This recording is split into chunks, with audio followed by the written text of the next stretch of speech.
Good afternoon and welcome to the Kerry Garden Show. Alan Finn checking back in with you here at Boyles of Killorglin, and I'm in amongst the tomatoes and the strawberries here if you are joining us on Facebook, and hopefully you will be checking us out. But we're going to be talking about some little bit of fruit and veg, but we're also going to be talking about bringing some bees into your garden. Now, I'm going to buzz off and try and find Trish and Jar. Right, so here we are with our gardening duo this week, Jar and Trish. How are you doing, guys? Very good, Alan, thank you. Good, Alan, can't complain. Can't complain, Jar, not even asleep, lack of sleep, no, he's a very good child. Very good, congratulations We're again. I'm sure you heard our well wishes last week for yourself and Sharon. Yeah, between feeds, yeah. Well, listen, great to have you back on the show. Trish did a great job in your absence, don't worry. We all missed him though, that's it. Absolutely, absolutely. So we've got another glorious day in between showers, it must be said. We've had a fair bit of watering over the last 2 weeks, guys. We sure have, yes, we've had a lot of different sprinkles and hailstones and frost and sunshine, and we've had all the seasons in one, I think. But look, you just get on with it, Alan, and just get out in the garden. Yeah, the Scaravine, I suppose, as they say, has a little bit of a lot to play in the weather over the last while. But Jar, now's a great time. We touched on it a little bit last week with Jar. The fruit, the veggies, to get them down, get them in now. Start planning. Hopefully, I think the frost has gone anyway. Hopefully, we'll say a little prayer for that one. Yeah. No, the temperatures are going up. Nighttime temperatures are going up. It was bright last night till nearly 10 o'clock. So there's plenty of light in the day now. So get out and start planting. So we still have a good selection of veg.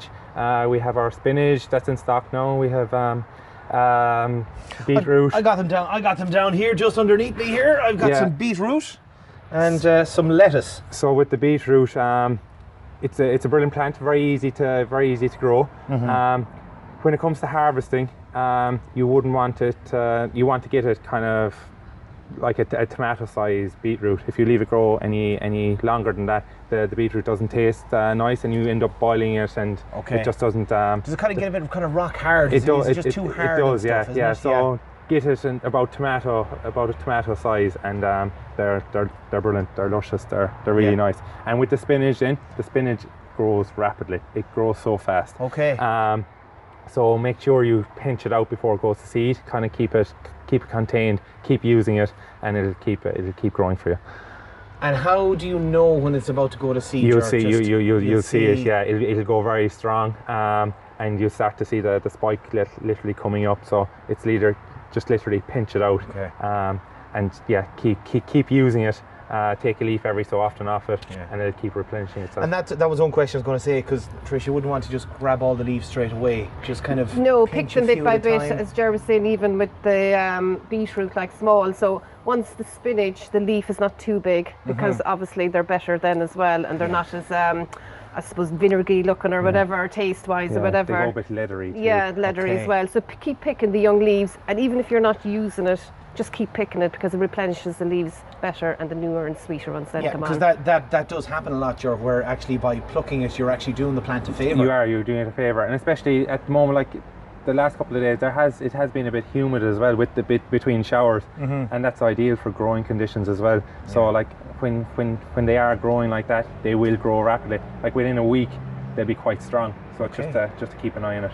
Great. Also, as well as Jar was saying about humid conditions, if people have tunnels, make sure to ventilate them. So go out in the morning, open the doors, but close them at night time, because I know temperatures are going up at night time, but they're still kind of a little cold. But definitely make sure to ventilate, because if you don't, it'll get too clammy and inside in the tunnel, and you could bring on funguses onto your plants then as well, which you don't want. Right, okay. We don't want the moisture and everything too much kind of staying inside.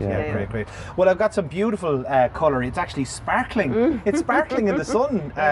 We've got, for our listeners at home, we've got a beautiful sweet princess tomato plant. Tomato ready to go and ready to use. Yeah. I actually picked one off it yesterday. I cheated for my lunch. Did you? It was so sweet. And we have other ones coming in then that will be about 3 to 4 feet high, and they'll have tomatoes on them as well. And like that's fabulous. It is. It's gorgeous, and you can see like the colours.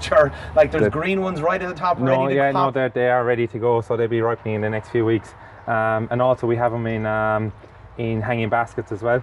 So if you have the tunnel or conservatory, and you have an area to hang something off, they're ideal, and they'll keep going for the next couple of months as well. So it's not just the strawberries and the hanging baskets. The No, you can have the tomatoes as well. Great. And with that particular one as well, that can be planted into a pot, or I said before as well, we have tomato planters where you can put 3 of them into the tomato planter. They don't take up much space, and you have it ideal, and you can put it up near the door then as well, or if you have conservatory, it'd be ideal in it. Brilliant, and the fruits of your labour will be there.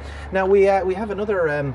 We have another member of the team here today, Ger, because there's some busy bees going all around the plants here, because that's what we're going to be focusing on for the rest of the show. Yeah, no, as stuff comes into flower, the bees love it, and it's the bumblebee that we have in here today. Yeah. And it's this plant here that they're going mad for. It's called Nepeta. This is called Six Hill Giant. They're brilliant. The bumblebees absolutely love them. Like if you plant this in your garden, if you just plant one, I guarantee you'll have 4, 5, 6 bumblebees for the whole summer, chasing around looking for the pollen, the nectar. Yeah. And tell us the main reason for that, Ger, because we were talking there about as our bee was, as we were setting up, he was going in and out a lot. But there's one thing about the Nepeta. Yeah, so like the Nepeta it flowers all summer long. Firstly, if you plant it in a sunny spot, it'll grow to about 2.5 foot by about 2.5 foot spread. Right. So it's quite a big plant, and it's very, very vigorous. With the Nepeta, they kind of, when they're foraging and they take let's say the nectar out of it, the nectar will replenish. So it's not a spent flowers once they go into it. So they literally just keep coming back to the same flower. So if you have one in the garden, the bees will literally just keep coming back. A couple of bumblebees will just hover around it for the whole day, and they'll just feed away in it. It's a brilliant plant. A lot of people don't like it. So one person in particular doesn't like it, Ger. Like you were telling me your wife is not a fan. I have it planted outside one of our big windows at home. I have 8 or 9 plants of it, and it just reminds her of nettles, and she absolutely hates it. And it's one of my favourite plants. One of your favourites. Yeah, but it is a stunning plant when it's in flower. And another trick with it is, if you are trying to attract bees in, is to plant it. Do 4, 5, 6, 7, 8 plants of it, and it will reward you for the summer. When the flowers are spent midsummer, just go away and just give it a little haircut. Yeah. In a couple of weeks' time, the flowers will be back up in it, and it'll go right up into September. Okay, great. Then what would be one of your little favourites? Would there be I have a lot. You have a lot of favourites, Trish. Tell us about this one. Purple for first is my favourite colour. Okay, yeah. And like that, then the bees actually prefer colours as well.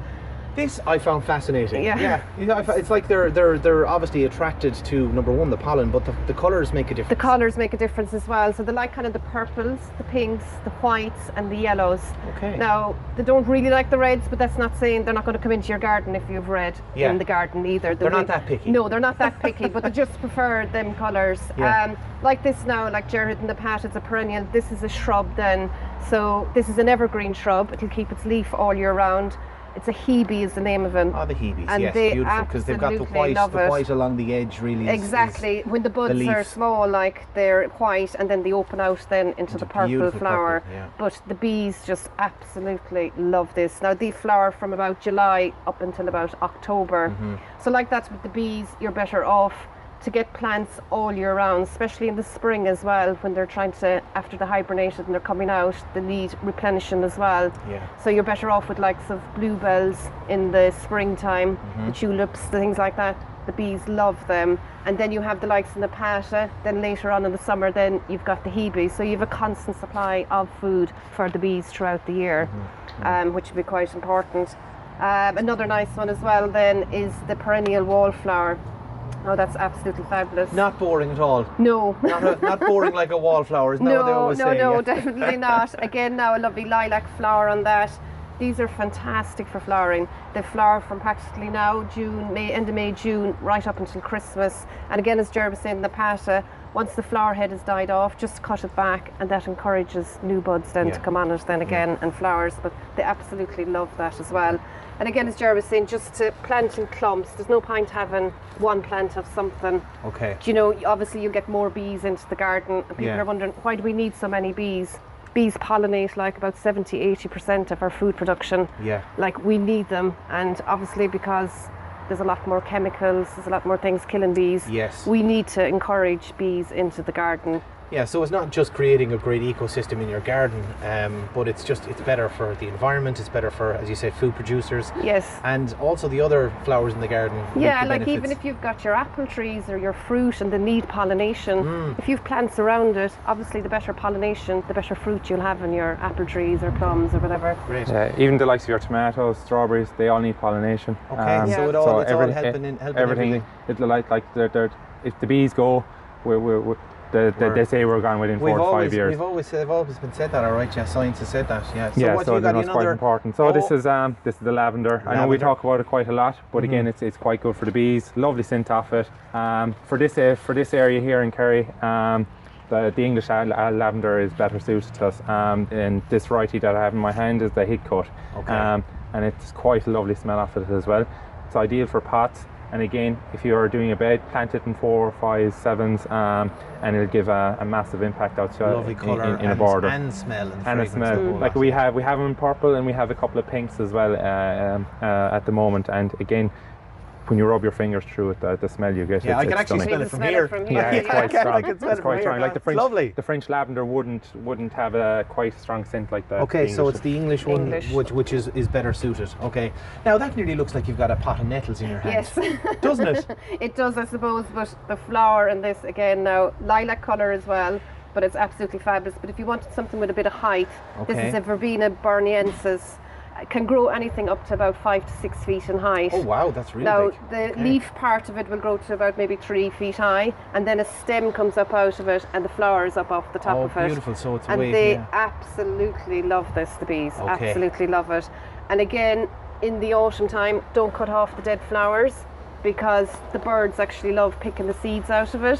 Okay. And also as well, when the frost is on it, it's actually lovely, just with the frost on the dead seed heads. Right. So that would be one of the ones we never deadhead. We don't deadhead No, those ones. you don't deadhead it at the moment until it's completely finished, and then you cut it back down. Okay, and it'll come back up again next year for you then as well. But that is a lovely addition.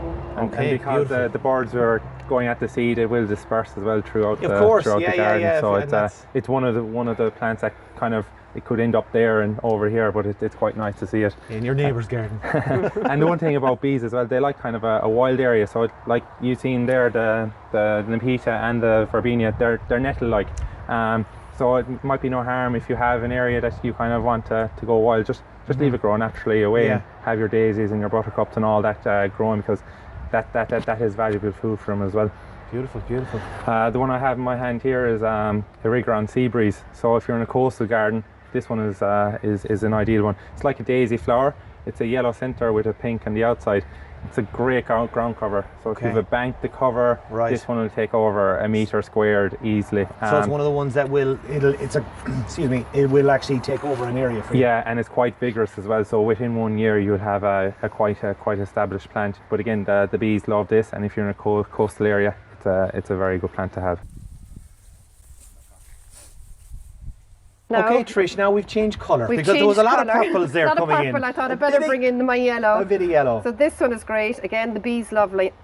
It's a yarrow, or Achilla is the right professional name for it, but a yarrow plant is the common name for it. Yarrow. Now you can see the size of the flower there. It's about the size of my hand, so you can imagine all the bees that are going to gravitate towards that. They will absolutely love it. Again, this particular plant now is very hardy, can be grown in seaside locations as well.